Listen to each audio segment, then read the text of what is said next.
লামডিঙত চৰক পূজা পালন। Lumding BMB school ফিল্ডত দক্ষিণ লামডিং দুৰ্গা কলনী খেলপথাৰকে ধৰি বিভিন্ন প্ৰান্তত পালন কৰা হয় চৰক পূজা। সন্ন্যাসীসকলে এক মাহ ধৰি নিৰামিষ আহাৰ গ্ৰহণ কৰি এই পূজা পালন কৰে।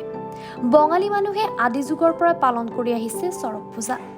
এই পূজাখনত সন্ন্যাসীসকলে বিভিন্ন ধৰণৰ আকৰ্ষণীয় খেল প্ৰদৰ্শন কৰা পৰিলক্ষিত হৈছে।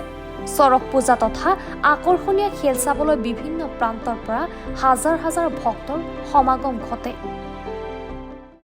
সব বছর নতুন নয় না, 71 থেকে চড়ক চলছে। এখানে 71 থেকে চড়ক হইতেছে BMB স্কুল মাঠ, এক নাম হলো বাস্তবা স্কুল। তো মিলন সংঘ ক্লাবে আমাদের প্রতি বছর আনছে, আমার বাবাকেও আনছে। তারপরে আমরা আসছি 2006 থেকে আমি করছি। তো প্রথমে হলো নববর্ষের সবাইকে শুভকামনা জানাই। তো চড়ক পূজাটা হচ্ছে অ্যাকচুয়ালি রাজন সন্ন্যাসীর দল। আমাদের বাসা হলো ত্রিপুরা ধর্মনগর। প্রতি বছরই আমরা এখানে চড়ক পূজা করতে আসি। তো এখানে নাচ গান ইত্যাদি হবে, মানে তান্ত্রিক লাইনে পূজাটা হবে। চড়ক পূজা আমার কলা গাছের মধ্যে সুতা দিয়ে গাছ ঘুরানো হবে। তারপরে মনে করেন এখানে 8 জন ঘুরানো হবে। এবারে খেলাধুলা, বিভিন্ন ধরনের খেলাধুলা দেখানো হবে। এই চড়ক পূজার বিশেষত্ব নিয়ে যদি আপনি কিছু বলেন। চড়ক পূজাটা দেখেন, এটা হচ্ছে অ্যাকচুয়ালি হরগৌরী প্রাণনাথ মানুষে কয় যে ওইটা হচ্ছে শিবের একটা লিঙ্গ। হ্যাঁ, লিঙ্গ পূজা হয় এটা।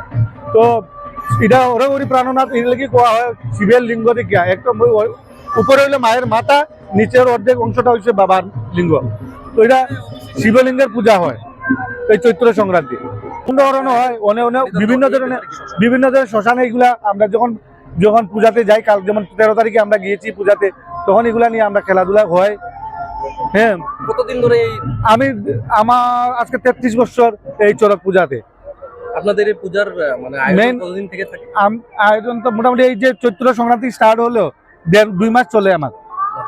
মানে আমি চৈত্র সংক্রান্তির যে চৈত্র মাসটা পুরাই নিরামিষ থাকি, একবেলা খাওয়ান। তারপরে মনে করেন ওখানেও আমার একবেলা খাওয়ান যাবো। আমার দেশে পূজা আছে, ধর্মনগরে পূজা রয়ে গেছে 2টা, ওই পূজাগুলা করবো। তারপরে আমি এগুলা সব সন্ন্যাসের ধর্ম ত্যাগ দিমু, যা গাছ বিসর্জন দিব আমাদের এখানে। তো এখানে বিসর্জন দেওয়ার পরে সবাই বাড়িতে পাঠাবো মাছ ইয়ে করে। পূজার নিয়ম বিধিগুলো যদি একটু বলে দিতেন। দেখেন, এগুলা তো আমাদের মানে নিয়ম নীতি বলতে কি, একবেলা খাওয়ান আছে, তেল দিতে পারবেন না, সাবান দিতে পারবেন না, সে এক সিদ্ধ ভাত খাইতে হইব। একবেলা খাওয়ান, আমাদের নিয়ম হইলো এইরকমই। এই পূজার আপনার মানে পটটা কি আছে? পটটা ওখানে আমি উস্তাদি। আপনার নামটা আরেকবার বলে দেবেন। আমার নাম হলো দেবাশিস শব্দকর। আপনার বাসা? ধর্মনগর, কদমতলা।